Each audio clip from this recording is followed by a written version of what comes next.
Lahore police ने जमान पार operation में गिरफ्तार मुलजिमान को कैंट कचहरी में पेश कर दिया। सख्त सिक्योरिटी में 3 गाड़ियों में मुलजिमान को पेश किया गया।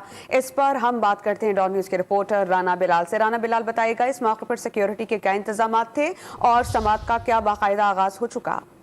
समीर, बिल्कुल ये ज़मान पार्क में जो पुलिस ने कल ऑपरेशन किया था और ऑपरेशन के नतीजे में जिन कारकुनान को गिरफ्तार किया गया था उन्हें लाहौर की कैंट कचहरी में सख्त सिक्योरिटी में 3 गाड़ियों में पुलिस ने पेश कर दिया है और पेशी के मौका पर वहां पर सिक्योरिटी के भी सख्त इंतजाम किए गए हैं। पुलिस थाना रेसकोर्स पुलिस की जानिब से जो है वो मुलजमान को ड्यूटी मैजिस्ट्रेट की अदालत में पेश किया गया है और बाकायदा मुलजमान के शिनाख्त परेड के लिए अदालत में दरखास्त भी दे दी गई है। चूंकि आज छुट्टी का रोज है, इसलिए इन्हें जो है वो ड्यूटी मैजिस्ट्रेट के सामने पेश किया गया है और शिनाख्त परेड करवाने की दरखास्त भी दे दी गई है कि मुलजमान को जेल मुंतकिल किया जाए ताकि इनकी शिनाख्त परेड का मुकम्मल हो सके।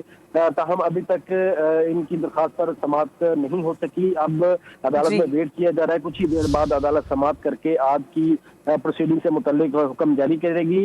ये कल कारकुनान को गिरफ्तार किया गया था और आज उन्हें मुतल्लिका अदालत में पेश कर दिया गया है। बहुत शुक्रिया राना बिलाल।